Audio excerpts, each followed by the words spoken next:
Hey, welcome to the upstreamlife.com. I'm your founder and editor, Vishal Krishna. I've got two wonderful people with me. I've got Saketh with me. Hi, Saketh. Hey Vishal. Hey. Hi, Pavan. Hi, Vishal. Okay, these are great experts in their own field, and they're going to give their own introduction. Over to you, Saketh. So basically, I am a full-time options trader and also investor. More or less, my whole life revolves around markets. Okay. Right. So it's been almost a decade since I started in markets, and today it has become my full-time profession. So mostly my whole day revolves around dealing with economy, dealing with stocks, dealing with stock prices, and much more. So There's a lot to discuss. Pavan. CA by profession, set up BCL India 2011. We are close to 200-member team based out of India and the UAE. We've got the distinction of working with some amazing people, like both of you yourselves, right? Thank you. That's about me. By the way, we're going to be talking stocks. We're going to talk economy, political economy. And as a journalist, I'm going to bring out what ticks the nation. And if you're a corporate, I help you tell stories. That's what Upstream does. Okay. Quickly, Saketh, we are talking about India moving stock markets going over 80K now. It's huge. It's amazing, right? It's about 80K now, right? Yeah, Isn't yeah. it? Then tell us a little bit about how Indians are investing, how many Indians are really investing, retail investors. Go for it. So actually, if you take a look at it, so the stock market boom or investing in stock market really picked up post-COVID. So a lot of people actually tried out investing in stock market because post-COVID, the markets more or less bottomed out in April. So March, when a lockdown was announced, I think March 23rd or 21st of 2020, right? So that was when the bottom for the market was made. From then on, the market just started moving higher. So it made a low of around 7,500. Today, Nifty is trading somewhere around 25,000. It's almost 3x from where it was, right? So we have had a fantastic bull run in the last 4 years, and literally anything you touch would have turned into gold, right? And since a lot of people had free time and they wanted some additional source of income, a lot of people sought market as one of their preferred options. And they started coming into option trading, they started coming into investing. And now the thing is, it has become more or less a very common thing for anybody to come in and start investing in markets with all these raising awareness about the stock market. So today, if you take a look at it, so month on month, right? So there is almost around 25,000 crores of retail money coming into mutual funds, right? So people are literally doing SIP without thinking twice, right? And every month, whatever money they get, they're just putting into SIP, and the mutual fund industry as a whole is getting so much money that they have to put it somewhere. They can't keep cash, right? So this is literally forcing them to buy the stock price at any rate that is available because the money is just flowing in. And even if you take a look at it, somewhere even RBI is kind of worried that the bank savings is coming down and more and more is getting shifted to market. Okay. So that is one thing which even Shaktikanta Das, the RBI governor, he had actually pointed out in his recent. So totally, how many retail investors in India? So total retail overall unique PANs is around 10 CR. Good. That is the total number of unique PAN what we have. But if you see, when you see in terms of active investors, right? So here the term active is very discretionary, I would say. Like it's very subjective, right? So you might be actively tracking markets, but in case if you haven't changed your portfolio for 1 year, you are still not considered as an active investor, right? So, but overall, 10 crore plus unique PANs, but around 3 crores like active investors who have actually traded in the last 1 year. That's still small, 3% or perhaps less than 3% of India's total population. Right. That means that's an opportunity and it'll further grow. Definitely. I want to quickly move to Pavan. Pavan, you've been advising companies. We want to talk about economy. On one level, Saketh's painted a picture of how the stock markets are growing, the aspiration that Indians have to invest in the stock markets. Finally, that's growing, and the world likes it. So there's a lot of domestic money going into stock markets, which is interesting. The companies that you advise, what's happening from an economy perspective? So there's a lot of optimism for sure, because if you look at the economy as a whole, we are doing very well. We are moving fast. We are growing fast.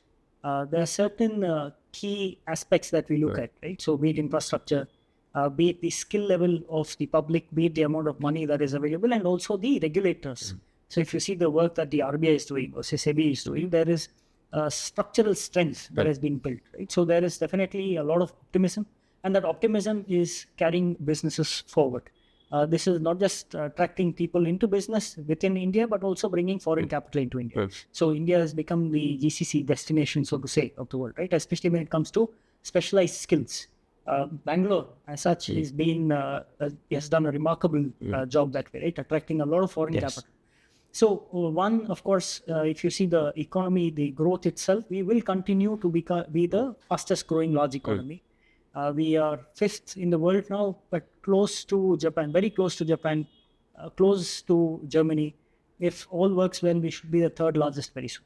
Okay, I want to set this in context. Ladies and gentlemen, I hope you've got what India is doing now. Young population, stock market's growing, Nifty is on an all-time high, Sensex on an all-time high. Companies doing very well, from SMEs all the way to foreign IT companies coming in. I wouldn't call them IT companies, they're captives. They're called GCCs. They're called capability centers, global capability centers. India, it's no longer about cost arbitrage. People are coming here to build core product. So that itself is a positive note. There are 1,700 GCCs, and it's expected to double in a few years. So we've set the opportunity in context. Saketh, to you, is India priced overly? I mean, are the valuations really absurd? And that scares me. And you could take that question after he answers as well, please. If you take a look at it from a purely valuation standpoint, definitely yes. So we are trading at one of the, so in terms of the world, as well as in terms of India's historical valuation itself, so we are one among the highest, right? So the thing is, if you simply go and look at the P ratio of Nifty, which is considered to be one of the key valuation metric, right? So prior to 2021, right? So the P which NSE published was on a standalone basis. So they weren't publishing the consolidated numbers. So post 2021, they started publishing on a consolidated basis. So even though it might look smaller on a consolidated basis, but when you compare standalone historically, we are literally much more or equal to what we were around 2007, 2008. But does it call for a crash? I might not think so, because the fundamentals of the whole thing is quite different from what it was. You want to explain that? What are the fundamentals, and why are they very? I'm assuming that as a strong foundation, and that's the fundamentals you're talking about. What are they? So the thing is, one was like what happened during 2007, 2008 was cheap credit. So there was over leveraging in the entire real estate market, and which led a lot of investment banks to fail, and because they had sold all these the bond, like low rated bonds, subprime mortgages. Absolutely. That was a crisis in 2008. Right. So usually things get triggered with one or the other factor as such overall. If you take a look at 2000, even if you go back to the Great Depression of 1930s, right? So actually, if you take a look at that period, it was post World War I where the stock market started to rise. That is 1918 onwards, it started to go up. And that was the first time where even women community as a whole started investing. Absolutely. So till then, there was no women involvement in stock market. And plus they started giving leverage. So that was the first time when real estate leverage, stock leverage to markets. Oh my God, that's right? So that was the first time the whole concept of margin in stock market was introduced, right? So this led to people using excessive leverage to buy stocks at whatever value, right? And overall, sometime ended up busting and and then what happened was the Great Depression, 29 onwards, all the way to 33, 34. Exactly. That was a scary situation. Do you see that happening in India? No, it won't. No, actually, if you take a look at it, so it's not a scenario where that, we have gone up so much. If you take a look at it from 2021, 22, the index as a whole was hardly up by 4%. Yes. 22, 23, maybe around 7-8%. Yes. 23, the entire calendar year 23, we are up by 20%. And this year we are up by 15%. So it's not that we have grown Like at an 50%, extraordinary... yeah, correct. So you're saying it's normal. It's normal, but valuation-wise, only thing is, again, like how Pavan mentioned, that there is a good growth story which is expected to play out in India. So that's the reason a lot of funds are actually moving into India, right? So the only thing is, if at a larger space where the economic policies don't really support businesses or they're not in favor of business, that time you really see a lot of capital outflow happen. And that's when where the kind of growth what you're expecting, the 1970s, 1980s growth of US, where you saw a massive boom in the whole economy. So that is where more or less people are saying India stands today. It's interesting. Very interesting. Go on, you're saying. But in case if that doesn't turn out the way people are expecting, then we are surely headed for a massive correction. Okay, brilliant point. He set the expectation in order. I think people are coming here because they expect certain fundamentals to stay, which is young population. Our companies, they're expecting more from Indian companies. You work with over 200 companies. So you would have seen certain growth factors. Your firm itself has grown over the last 14 years, right?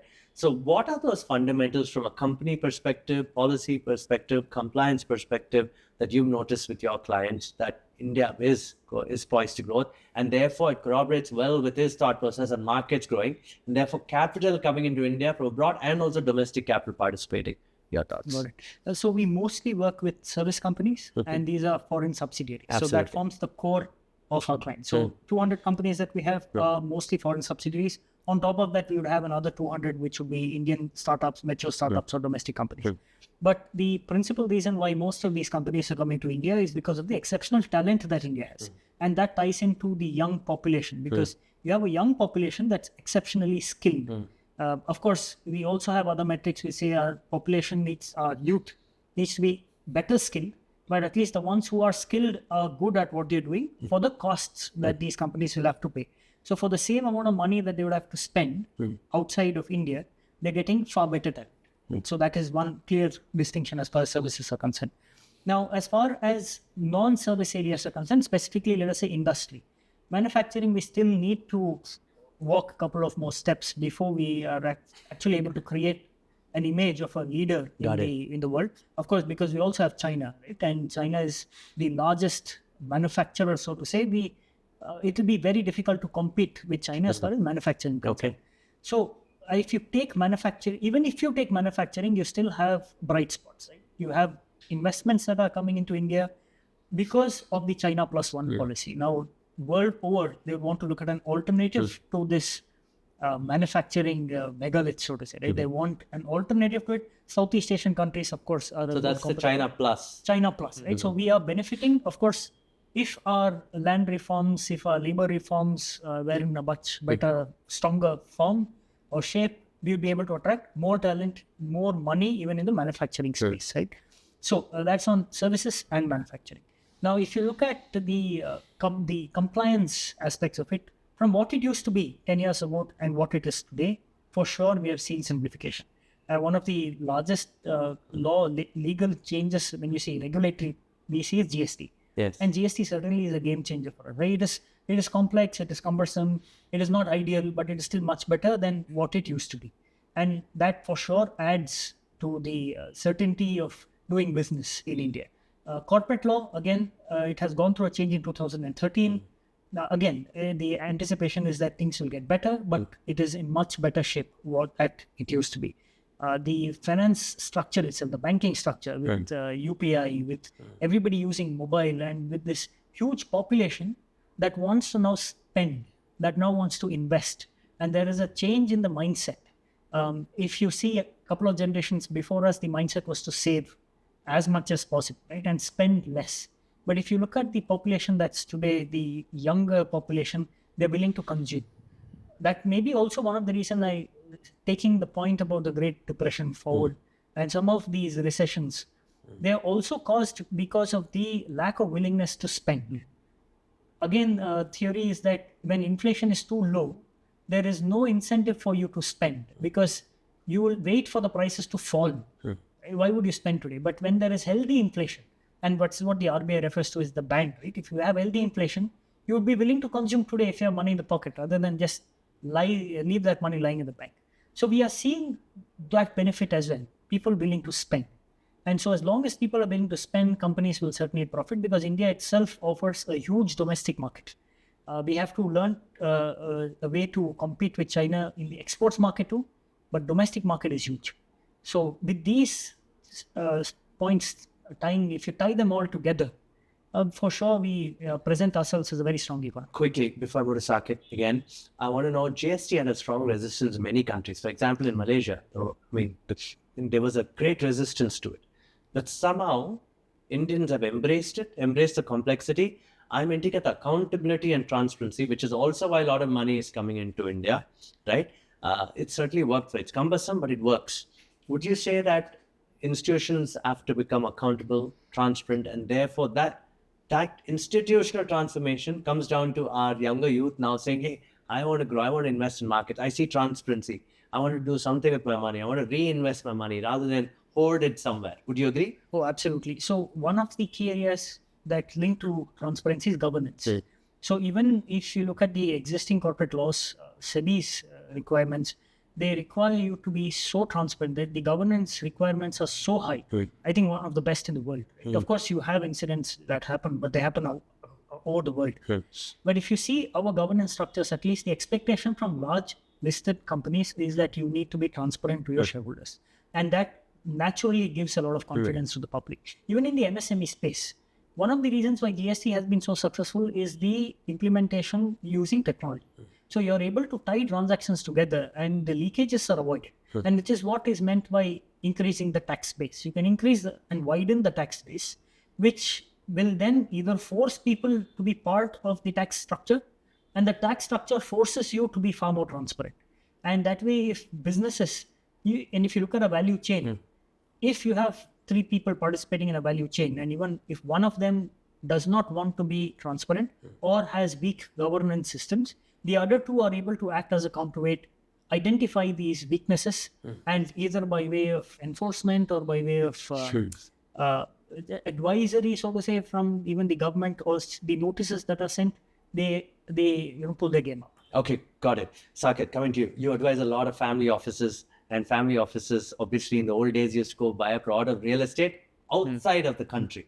But today they're saying, let me participate in the stock markets. I want you to give thoughts on these. One is family offices. And the second is, how should young people, that's a pet peeve of me, Pavan and me, because we want young people to invest wisely. So 2 parts. How are family offices buying into the India story? 1. Second, how should individuals, younger people, start investing and not treat this as gambling? That's an important subject. Please. So actually, so I was recently speaking with one, and the thing is, the whole idea of market as a gamble, right, or like market as a gambling tool is slightly going away as time progresses. So they are not looking as, okay, you put your money into market, you're basically gambling. Okay. So I know one person who is actually ready to move out of all the real estate investment and bring it back to markets. The reason why is simply because of it's easier to deal with markets, right? So you don't have to deal with people, right? So it's easier to deal with much more liquidity, much more transparency. So it basically provides everything at once. So stock market as a whole is much more matured than a real estate market in terms of providing liquidity and transparency, right? So that is in one space. And coming to retail investors who are coming new to the market, right? So for them, liquidity is never a concern, right? So whatever they're willing to put in, the markets can easily absorb that, right? But the thing is, so like what really happens is when there is a huge capital, right? So they often tend to stick to equities only because F&O as a segment, even today, might not offer the kind of liquidity you want for a larger capital base, right? You will be restricted to doing a very few things with F&O. But when you come with a smaller capital, you have that flexibility to do whatever you want with options, futures, whatnot. So this again is a big issue because derivative trading as a whole is not something which is wealth creating, right? So it is just a transfer of money from one person to another. So trading as a whole, right? So investing is where you can actually create wealth.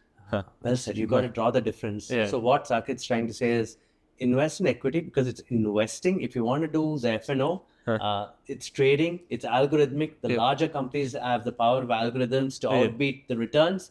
So there's a difference in trading and investing. Absolutely. Right? So you want to set that in context quickly? Sure, I will.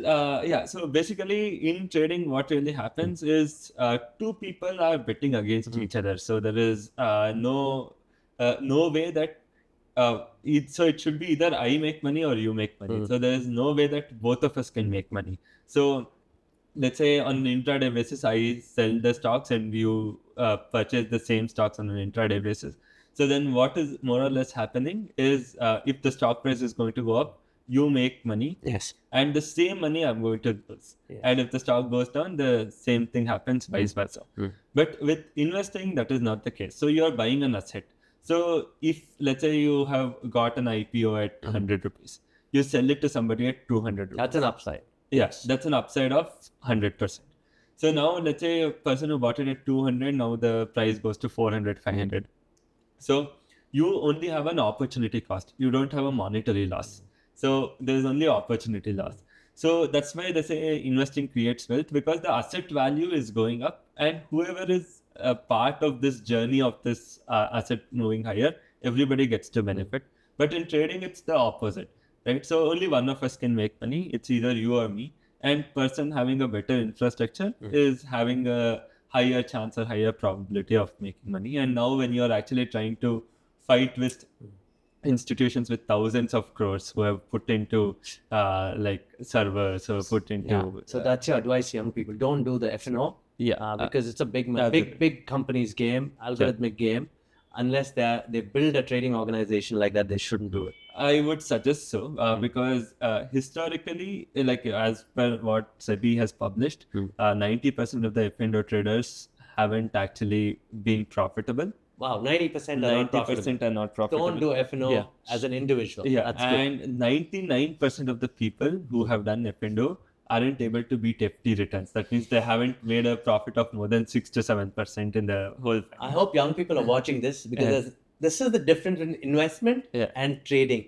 Please invest in stocks and save your money rather than go and trade. Okay. So, and this is the other factor, and one more factor. The third fact is in the last financial year, that is 23-24, 63,000 crore of retail money has been transferred. Like you can literally say transferred, because 63,000 crores a crore of money has been lost by retailers, which means it would have either gone to one of the institutions, one of the HFTs. $8 billion lost from India? Indian retailers. So this is individuals have lost $8 billion. Yeah. That's newspaper headlines. So it could have actually gone to one of the Indian institutes. Yeah, I got it. So it need not be a foreign. So you're basically saying the institutions are making money, not the individual. Absolutely. And there's nothing wrong with that. That's the bet you guys took. Absolutely. And you should be well informed. And guys like Saketh are there to tell you about it. I want you to ask me that question. You remember we went to UP, Pavan? Yeah. And there you noticed that young people wanted to do F&O for whatever reasons. And you said, please don't do it. Why is that happening with young people? Why do you think, or do you want to pose that question to him? Yeah, maybe, and at least in UP, the place that we had gone to, it was a smaller village, but one of the problems the youngsters they were facing was unemployment. They were not able to get the job for what they had studied. So they had a couple and he was a double graduate. Oh yes. He was looking for a government job. Again, government jobs are limited, so there are so many people vying for a few number of jobs. So two issues that we see here clearly are: one, your education system, and are you training people for jobs that are relevant? And two, jobs themselves, right? Because they become quite advanced. Now, you need as many people as you used to, so the number of people come down steadily. So what happens to the youngsters? One of the reasons why they take up F&O is it's easy. At least they believe it is easy money, quick money. Okay. What does it pay for? I have no idea. I don't know. But they lose money. 63,000 crore has been lost. Yeah, but it is. Think It's of not it. a loss where it's gone to another Indian, many Yeah, Indian maybe- Or businesses. even but not- foreign. Yeah, maybe, yes. But it also stems from uncertainty, right? If you have a job in hand, maybe you have certain cash flows that come to you each month. But with trading or with even F&O for that matter, it's one bet that you'd want to make every day. Yeah. And at least the image or impression that's being created amongst the youngsters is you make big money. Because there are others who tell you that they're making big money. But like Saketh mentioned, there are very few people who actually make money. Okay. One more interesting thing here is I will tell you where most of the money gets lost. So in the center, it's a zero-sum game. Either you make money or I make money. But it actually becomes a negative-sum game where nearly 30 to 40% of the total gross profit goes away in taxes and charges. Which is true. Right. So assuming that you're making 100 rupees, Yeah. so you are technically making only 50 rupees. So Because there's long-term capital gains tax and short-term. no, but in F&O it becomes more. It's treated as business income and you straight away are taxed at 30%. Okay. Or Is that the number, Pawan? Yeah, depends on your Yeah, slab. okay. It is treated as business. Yeah, it's treated as business So income. 50% goes away. Think about And in then taxes. No, not just in tax that per se, but I'm telling in a gross level itself. Like let's say as soon as you do any transaction, you have to pay exchange transaction charge, stamp duty, STT. Then you have to pay turnover charges. Then on that you have to pay GST. Then there is a separate SEBI charge plus brokerage. So there is almost 7 to 8 charges which add up, right? So technically, if you're making around 100 rupees, right? So you'll be literally left with around 70 rupees. But if you keep repeating that, you like it will come to around 50%. Let's say on that you have to pay the income tax as well, right? So now the issue is when you're losing, this 100 rupees turns out to become 150, 160 rupees. But when you make it, it gives you only 50 rupees. Yeah. So now for the same 100 rupees you are making, right? When you're making, you're getting 50. When you're losing 150. Wow. So just think about the percentage of bets you have to get it right to make up. So if you get 2 bets right for every 1 bet, still you're at a loss, right? So for example, you make 50 plus 50, but 1 wrong bet. That's on the F&O. Yeah, that's on the F&O. That's an important thing. I quickly want you to tell me about influencers. A lot of the kids watch influencers and say, hey, I mean, that's why they put out this circular saying that we need to regulate influencing. And I'm glad you're one of those people who've said that, look, we are not here to influence you because a lot of people follow you on YouTube. How do you rate these people? So actually, if you take a look at it, Vishal, so the real question is why exactly a person is into the markets. Right? So the thing is, most of the influencers, if you take a look at it, so biggest of the biggest names have actually been exposed once this whole part of verified P&L as a whole came to the picture. The thing is, most of the people, so I know a lot of traders who aren't profitable, but making crores and crores by selling courses, right? So now, how do you sell courses? The only way to do that is to make people aspire to be like you, make people aspire to show profits like you. So how can you show profits when you're not making it? You can simply use edited screenshots, edited this thing. Wow. And That is scary. Yeah, that is true. That is actually scary. So now you show people a fake image of yourself making a lot of profit, right? And then you tell, okay, why don't you take up my course? I'm going to teach you how to make this, right? And it's not that they're not going to teach in a course. They're going to teach fundamental basic stuff, which is well available everywhere, but doesn't work, right? So most of them, like very big names on YouTube, everybody would know them. But there are few very big names who are extremely genuine also. Why have you always maintained that this is not right? I mean, this kind of how people are showcasing and building their own brand, Right. And really not. But people are falling for it. This is because is there a way to regulate it? See, I don't think so, because You said that can never be no, regulated. it can be. But the thing is, see, end of the day, why do you want to have such an open financial market to restrict, to build further restrictions, right? So today you claim that you're open to everybody, right? But isn't the whole point of financial market in India is to keep it accessible? Correct. Now, if you start building restrictions based on income group, or you start building restrictions on capital, so then At least on this influencers thing. influencers, they have started to take some regulator this thing that you need to have RA certification from What is SEBI that? You want to say, what recommend is that stock. RA certification? So RA is basically a research analyst certification from SEBI, or there is IA, which is investment advisory certification from SEBI. So or RIA, or that is called as registered investment advisor. So these people can officially recommend stocks or do a lot of things, but still it does not give you any, it doesn't save you from selling any kind of courses, because you're basically doing it for education purpose. So anybody can create any educational content, and you can't put a restriction on that.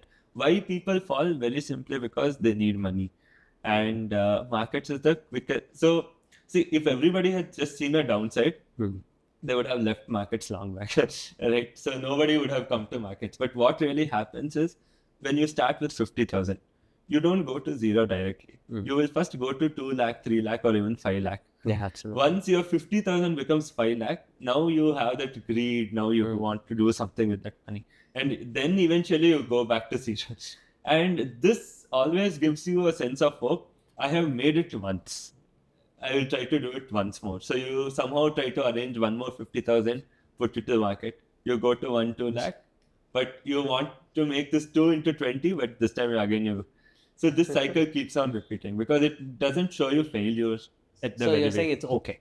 It's okay because it's good to sell courses, but that they can continue with it, but you should not have restrictions on the markets and investments. No, see, it's very subjective. Again. Yes. See, now people know that 99% of the CA aspirants, IAS aspirants, don't pass, right? So They go sell courses. no, not they sell courses, but is it wrong to sell courses No, it's to not IAS? wrong. Is It's it not. wrong to teach people who are aspiring to be IAS? Absolutely, it's not. I agree But with you. you can't guarantee success. Absolutely. But is it wrong to teach them how it is to be done? Maybe not every single person who is teaching or would be qualified enough, or would be a rank holder who would be coming and No, teaching. really well said and point taken, because you're saying that follow, but learn. But the risk is yours. Yeah, it's And you're mostly a capitalistic Yes. approach, I would say. Yes. You're basically trying to make the best use of the demand that is available, right? Yeah. So there is a lot of people want to become IAS. You're selling IAS courses, Mhm. right? So if you're teaching well, good enough. Why not? Whether the student is going to succeed or not is not 100% upon you. Absolutely. No, Saketh, point taken. Moving to you, taxes. You mentioned if you lose, the taxes are so high, you may end up losing 150. Otherwise you just make 50, because the taxes are very high when you make money. And there's LTCG, there is short-term capital gain, then there is income tax. Between all that, India is growing. My friends in the USA, when in the old days, US was a barometer, right, of anything. So they have high inflation. I thought the Indian markets will go down. They didn't go down. Japan has started tightening rates now, right? The markets in India still grew. It's a very strange thing. Indians themselves are a little, it's like in the old days, our cricket team wouldn't believe in itself, right? It took a Ganguly, then a Dhoni, and then Virat to change things, right? And now Rohit, of course. If you use that analogy, because Indians understand cricket, we are getting there in the market side. How about the compliance? Do you think we should loosen the grip a little bit in terms of the rates? Because food inflation is very high in India. We talked about inflation earlier. So what are your thoughts? What will change the game? I know a lot of young aspirants follow Saketh and say, I want to invest and do this. But what about the company side, Pawan, in terms of the taxes? I remember this ex-Bharat Pay founder, he went on and said, he said in Hindi that a lot of people don't even make money in India because 50% goes away in taxes. I want you to break that down and say why, or set a proper context. Is it needed, not needed? Should we loosen? Should we tighten? What should India do?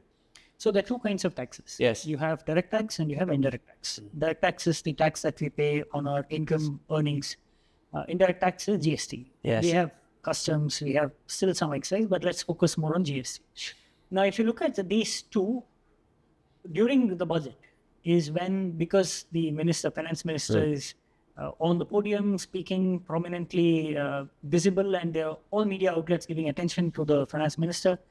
Unfortunately, that whole exercise becomes something that you can target.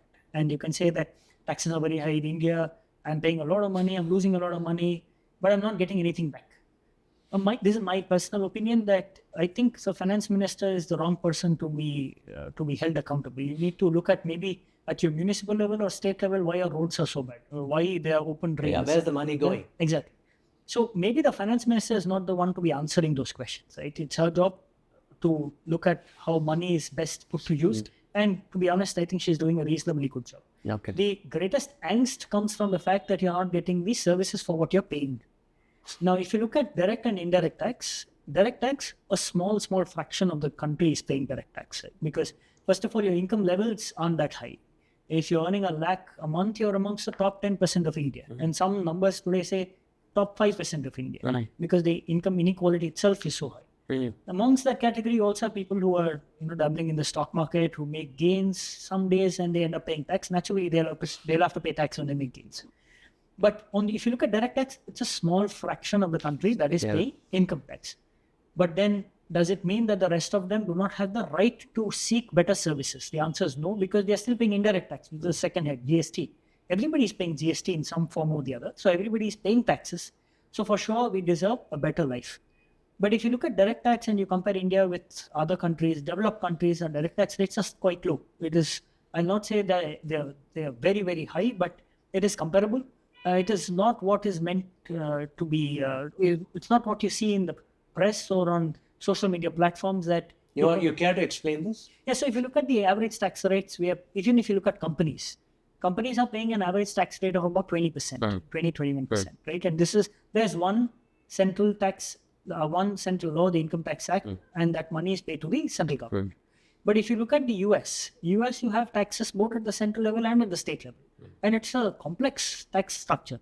Things work there because people are getting services. But of course, now they are also going through their struggles. Yeah. But coming back to India, the tax that we are paying as far as companies are concerned, you also have beneficial tax rates of as low as 15% to encourage manufacturing. There are certain deductions that are available, there are exemptions that are available. So the average tax rate is still quite low. Now, unless we extend the tax base, unless we make it wide enough that there's enough money coming to the government and it is spent properly, if people start getting the services, if you start seeing better roads, if you start seeing better healthcare, if you start seeing better education facilities being provided, you may not complain much. Because today what's happening is, in addition to tax, you're also paying out of your pocket. More on education and healthcare, right? So you're still paying out of pocket for these services, which certain countries are able to provide from the tax that they collect. So there's a lot of angst because you're not getting what you're paying for. Right. I want to quickly ask you this. Young people, when they come to your platform and they leave the comments, what are their aspirations about India? And especially in the stock, what is their psychology? And you should talk about it from the founders and companies' perspective. Sure. What are they thinking? And you can stick it to taxes, because in the end it's about the taxes, it's about compliance and procedures, state law versus central law. Okay? Go on. So actually, the thing is, they are in a state where maybe the similar thing had happened to me when I came to markets in 2013. So that's when India or global market as a whole was coming out of the 2008 recession and was starting to make a new high. Yes. 2000, somewhere late 2013, we made a fresh high, breaking 5,000 and all. Correct. Yes. So the thing is, that's more or less the time when I also entered into markets. And the thing is, till 2015, that is 13, 14, 15, right? I had only seen the market go up. So I never had an idea, okay, markets can even come down or... So your generation's actually not seen the markets go down. Absolutely. Correct? And the thing is, what's even bad is, in the last 1 year, right, almost 1.5 years, at any point in time, invest in any month, it doesn't matter. So you don't have to wait more than a month for your investments to turn profitable. right? So that means if you had put in January, the max you had to wait till was end of February, and by March your investments would be profitable. So even during, let's say, when the election results didn't turn out the way polls had suggested, or maybe the budget also, Yes. the finance minister ended up increasing tax. None of them are positive news. But in spite of that, the reactions what market showed was very temporary. It was back the very next day. Agreed. Right? And this has given a false sense of hope that, okay, the markets might not fall at all. Because So you're saying young people have that in their head now? Absolutely. And the thing is, it's a... You're playing the devil's advocate to your own crowd. Yeah. It's a proven fact that in the bull market, right? So a person who is coming new to the market always tends to make better returns than any of the experienced veterans in the market. The reason is very simply because, right? People who are experienced in the market would have tend to see in some stocks which are very bad, which wouldn't have performed, but they would have suddenly started going up. And people who, like, as soon as any big dip comes, these people don't fear putting more money, but you fear putting in extra money. So all these factors in a bull market, because as soon as a dip comes, the more you put in, the market is going to recover and reward you more. So it is almost impossible for any veteran investor to beat a newbie in a bull market. But eventually, in a slightly longer run, when the market actually starts to come down, that's where people who haven't put in quality stocks, people who haven't invested in good companies will actually start to get hit. And that's when the outperformance by a stock market veteran only comes during the bad phase. He can never beat a person in a good. Got it. That's a very interesting thought he's put in. And that's how young people should also realize, think about markets, very basic fundamentals. And this is a primer. This is a good place to introduce your channel. What's it called? So currently I have my social media under my own name, that is called as Saketh. But I... At Saketh? Yeah, it's Saketh15 on Instagram, and it's Saketh R on YouTube. And that's a great place for you guys to get a primer on markets, primer on what you really need to think of when it's investing or trading. So therefore, if you look at it, he's a consummate professional because he's not talked about stock. He's not trying to influence you to get somewhere. He is basically talking basics and fundamentals that you have to get right to win. Right? I think you say similar with you in BCL as a partner here, you're advising companies. Yeah. What are their thoughts about this space, the country? At least, like I said at the beginning, they're optimistic. Now, if you look at the three phases of the journey, any businessman... And you've seen India grow as a business as well, right? Where the word startup was not heard of in the press. That, these startups, yes, right? Absolutely. I will tell you, Pavan, budget 2013, there was only once, I think the previous government only once mentioned the word startup. It was only from 2014, the word startup was used at least 25 times. From 1 to 25, that's a big jump. Absolutely. I think it's because the ecosystem has now been established and we are seeing the benefit of the people who have taken the first plunge, having gotten an exit. So you have Indians with experience and wealth who are willing to bet on other startups, right? At least in the 2010s, when we just started off, there are very few people who are willing to take a bet on first-time entrepreneurs. There were these brave funds, Yes, there were people from outside of India. But today, thankfully, we have a lot of Indians who've gotten exits, who also had the experience of running firms, have done exceptionally well in life, who are now willing to bet on other entrepreneurs, right? So that ecosystem is in place. Also, from a government standpoint, I think they clearly realize that they cannot be creating jobs at the same pace as they used to. We cannot expect the government to create jobs. It is up to the business industry to create jobs. Sure. And a driver, at least for the next coming years, not just in India, across the world, will be startups, will be entrepreneurs. And these are entrepreneurs who've always been there. They are just getting into the formal sector, so to say, right? So back to the three phases and the expectation from the regulators. If you look at the incorporation, that is the creation of company, running the company, and finally shutting down a company, right? So incorporation, running, and similar. There are more companies registered now. Yeah, they are registered. But if you look at these three phases, maybe like a Brahma, Vishnu, Shiva, right? If you look at these three phases, right? From creation to destruction. If you look at these three phases, right? So if you look at the creation, we have come a long way from what we used to have. But of course, the process can be simplified further. Today, with incorporation, you're getting tax identification numbers, you're getting social security numbers, insurance numbers, which is a great move. There are certain state level laws also which can be absorbed within the incorporation process. The incorporation process itself can be simplified. That is one. If you look at running the operations, you can look at two different segments, which is say services and industry. Services, they do not face a lot of heat when it comes to regulation. They mostly deal with GST. That is the main law that they're going to deal with. But if you look at trading or if you look at manufacturing, in addition to GST, you're also looking at local laws. For example, pollution control. Yes. You're looking at trade licenses. You're looking at maybe sometimes excise laws. You're looking at customs. So they're dealing with different kinds of regulators. And most of the time, the issue is not with the legislators or the intent of the law. It is the way it is implemented, right? The bureaucracy below. Yeah. And if there can be a bit of empathy that can be introduced within the bureaucracy, I'm sure we'll do much better. Exits, coming to the last phase, again, much better than what it used to be. Getting a company closed is a much faster process today. You can shut down a company within 6 months. It used to take years. But again, people are making genuine efforts to make this process smoother. So if you see on all three counts, you're doing well, but we can certainly do better. I want to talk about both your companies, but before that, I want to talk about, again, we're all patriots.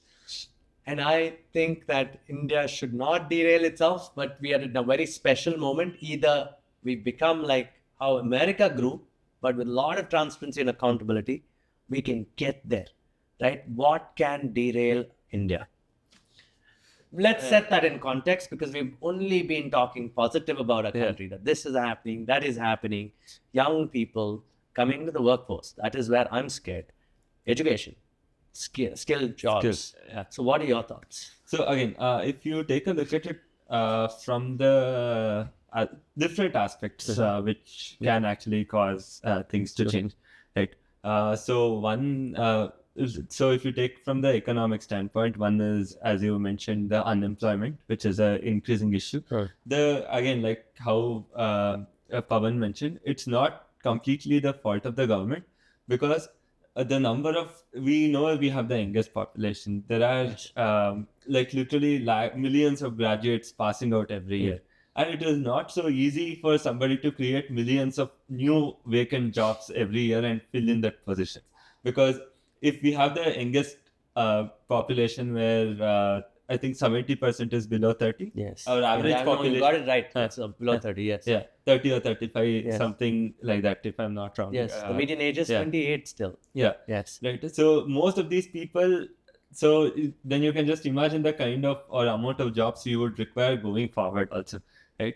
So this is one major issue where, like, I feel people should be more open to an entrepreneurial mindset rather than just focusing, okay, I need to study and get a job. So this one, so if they want an entrepreneurial mindset, the first thing they have to focus on skill, right? So the skill again comes down to the whole part of education.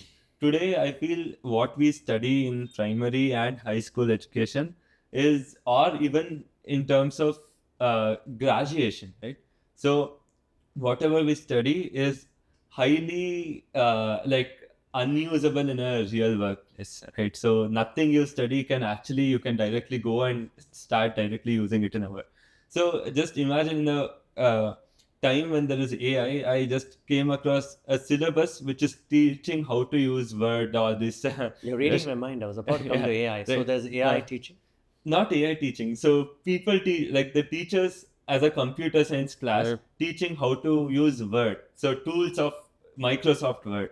So this is the kind of computer science that is being taught in school when the things... The world's moved to AI. Yeah. You're saying we're not relevant. Oh, Yeah, got it. exactly. Yes. So in the world of AI, we're still in what's taught 20 years ago. Yeah, That's 20 years scary. ago, how exactly to use a word, right? So this is one issue, right? And second one is, again, so this is just from the whole skill point and Yes. other point. So relevance of the skill is important. Yeah. Okay. And I feel as a country to grow completely or do very well, so the most important thing is communal harmony. So that is what is observed within all successful nations, right? So even though there might be differences, so everybody together as a whole should work towards the growth of the nation, right? So just to give you an example, right? So if you take a look at from 1947 when we got independence, right? So there has not been a single decade, right, where we haven't had trouble, right? So anytime we come, we have had multiple wars, we have had terror attacks, we have had XYZ. So natural disasters. So you name it. We have had economic crisis. Everything India has gone through, but nothing has actually stopped the growth of the nation, right? So the moment people's focus shifts from doing something good for the country to fighting amongst themselves, right? So that is something which is that is a mindset change. It is not a change of any. I got what you mean. Yeah, That, like that it should. young people are aspiring to change. Yeah, Right. like something where I was coming across posts. If it is done by a certain community, I won't buy anything from that business. So Yeah. that is not how whole business works, economy yes. should work, right? So I think so this is one more very important factor for a country to succeed, right? So that is one, and the economic aspect, social aspect, and the economic That's really aspect. well said. The culture's at home, but when your business, be open-minded. So that's a very interesting point that you make. So that has to change. Number So one. more on one is it shouldn't go the wrong way. It's not bad, no, but definitely it shouldn't go the wrong So way. relevance of skill, making sure that all Indians unite and do well for the country. That's the second one that you mentioned. Very, very, very well put. And what about you, Pawan? What do you think? I completely agree with him. In addition to, say, AI skill and of course the communal social harmony that we need, a couple of points that I can think of. Population. I think our populations, it's too big. It is too huge for us to be able to manage a population of this size. Cities, there are a handful of them, to be honest. Even today, we can just count them on our hands. They are congested, infrastructure is crumbling because of the population. And I don't know what's up with legislators or those who aspire to be legislators. They are just throwing stuff at the population just to make sure they stay in power or get to power. Right? Subsidies. It makes no sense whatsoever. Now, of course, the population is just going to keep increasing up to 2050, 2060. And So you're saying subsidies are okay, but to keep them poor and not let them grow is meaningless. Yeah, it's a complicated question to answer, to be honest. Yes. But for sure, the answer cannot be throwing money mindlessly at the public. I have this saying, right? You can't be a mother who spoils your children and expect the home to grow in the future. Exactly. Right? And this home is growing. Yes. And it's growing. It will continue to grow to 2050, 2060. I do not know how we are going to manage a population this size with food crisis, with water crisis. And water and food are real And crisis. the geriatric crisis. There'll be 250 million old people. Absolutely, right? And broken families. Yes. Atomized families. Absolutely. It's add going to be to that, scary. And people are living longer. Yes, Healthcare. yes. Add to that climate change. Yes, climate change. Which is the second aspect, right? Oh, and food inflation on top of And that. that is going to impact both food and water. India, at the position that it is, very close to the equator, and the heat waves that we see, the excessive rainfall that we see sometimes, landslides that we see, even say the foot of Himalayas, we're going to see quite a lot of chaos, and that's being perpetuated by climate change. And we're going to see more of that. Unfortunately, we are going to see more of it because of the position that we are in. This is the decade, or the following decades, are when we'll have to capitalize on manufacturing. We'll have to focus on activities that can absorb population, but that is also intense, right? In the say. Interesting. Job creation, making sure that investments come, making sure that we are sustainable to the environment. Exactly. The first two within the boundaries of sustainability. How do we achieve that? How do we create jobs? How do we create manufacturing? How do we absorb this population? How do we create enough commodities, goods of high quality, not just for India but the world, but within the sphere of sustainability? Right? I think our generation today thinks through these things. Execution is the problem, I think. I think all of us are part of the generation. We are thinking about it. So I hope more people think about it. But I don't know what the solution is. I feel like what Pavan mentioned about climate is actually a very big issue, but it's because it's so something which doesn't affect you directly, you don't get to know, right? So no matter you build the best things ever, right? You build all the best thing ever, assuming that 1 year it doesn't rain. Yeah. Right. I've seen the pinch in Bangalore. Yeah. So I've seen multiple fights in Bangalore. like forget about the drinking water. Let's say there's a drought and they don't have food, right? So all the whole economy is on the fact that there is inflation, right? So Yes. like the inflation. Just to add to that point, the point you spoke about. Now, if you have to fight for food and water, and you now bring in a complex social structure that we have and a communal structure that we have, just imagine the kind of tinderbox that you're sitting on, right? So what is going to happen if you have to fight with each other for food and water, which we've already seen? You're seeing glimpses of it. What is going to happen over the next 5 years, over the next 10 years? What kind of future are we creating for, forget the generation that's already there, for the generation that's now coming into this world, right? Is this the country that they should aspire to be living in for the next 78 years? It is a question that we really need to answer. I can see that flag in India. I think you are a patriot at heart, and therefore you're saying this. And I'm sure, Saketh, you both, all three of us are representing the mood of the moment. Great companies coming into India, great companies being created in India for the world. Young people aspire to do brilliant things, but fix these chinks. The chinks in the armor are relevance in education, relevance in job, or being a business person. Think business, also think solutions rather than just get a job, like Saketh mentioned. And you've been mentioning that think sustainability. How can you live your infrastructure, make sure that that is transferred? Where is your tax money going? Be a little more, the legislator should be a little more aware of these things, because I think the pool of taxes, money is going, I think this is the first time where income tax has been indirect tax. The income tax of individuals has beaten the corporates. Absolutely. It's been happening since 2019. So naturally, individuals are going to ask for better services. It's better we do. Yeah, we need more cities, to be honest, Vishal. If you think about it, when was the last planned city set up, created in India? India is a massive country, right? Massive country. When was the last time? Chandigarh, last. Yeah, maybe, I don't know. Maybe after that, a few more cities cropped up. Amravati, I don't know what Maybe planned. It's not it's completed. gone. It's under the. It's gone under the radar, under the water also in many ways. Right? So, if you think about it, when was the last time that we created a city? Not yet. Even our locality was planned, Exactly. but When are not we going anymore. to do It's it? too congested now. When are we going to do it? How can you expect a city? Bangalore is 770 square kilometers, right? It's expanding. Can a city of this size absorb a 2 crore population and expect that it will bring in more talent from outside?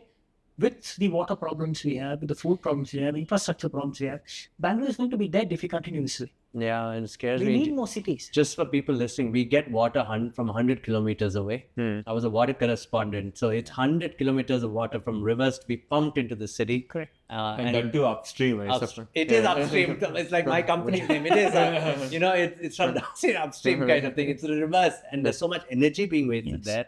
And on top of that, not many areas have water because of the digging that we're doing. It's gone up to 1,000 feet plus, Saketh. 1,000 feet plus. That means salt water. We are hitting salt water, the brackish water at the bottom. And we are consuming that water. What about the next generation? They'll get, there's a condition for this. It's called fluorosis, where teeth become black. And maybe we see that. We saw that in Kolar because of drought 30 years ago. We saw it in Mad Max. We saw it in Mad Max as well. So we are living in strange times. Questions to each other. Any question that you want to ask him as an expert? He is an expert. No, not really. Okay. Let me end this podcast by saying, you gentlemen are always fascinating, fantastic. We wish to do more of this. Saketh's requested you to do more of this. We follow him on YouTube anyway. It's Saketh R. Yeah. Right? On YouTube. On YouTube and on Insta.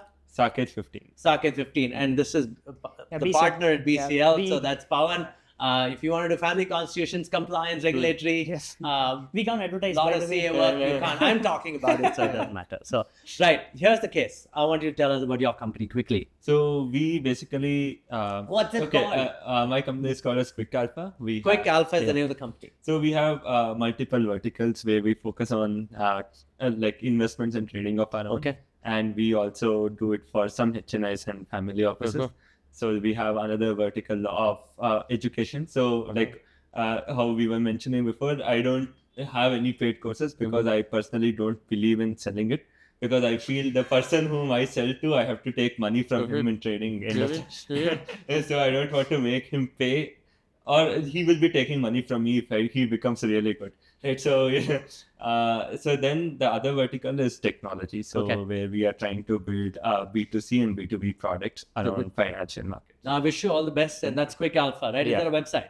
Yes, QuickAlpha.in. Very nice, very nice. Awesome. In your case, what's the next goal for you? You've been 200 companies, grown with the Indian startup ecosystem and the a lot of foreign companies coming here? We want to work with more foreign companies. We have built expertise around the GCC center. Of course, Bangalore is the place to be for the GCCs. And we've built enough expertise within BCL to be able to serve them with confidence, because what we want to do is when a foreign company comes to India, let them focus on business. We take care of all the compliances, right? We go through the regulatory maze, reporting maze that needs to be done so that they can focus completely on their business. Same with mature startups. If they need any assistance, we are there to help. And our goal, we like to create more jobs. That is what gives us a lot of happiness. Of course, clients give us a lot of happiness too, but creating more job opportunities for youngsters, not just in Bangalore, deeper into Karnataka, gives us a lot of happiness. So our 2 offices in Sirsi and Bangalore, these are tier 2, tier 3 cities, exceptional talent. And we want to make sure that we grow in size in these places. No, I wish you both all the best. And people watching this, please do follow these gentlemen. It's going to be in the link in the YouTube. So follow them. Saketh's going to promote this as well. He's our main man here, right? So, by the way, I'm Vishal from the Upstream Life. Guys, if you want to tell stories with us, corporate films, you want to do narratives for your stakeholders, we are here for you. We'll come over and do those stories for you. Thank you, gentlemen. Thank you so much. Thank you so much. So much. Thank you, Pawan. Thank you, Vishal. Thanks so much.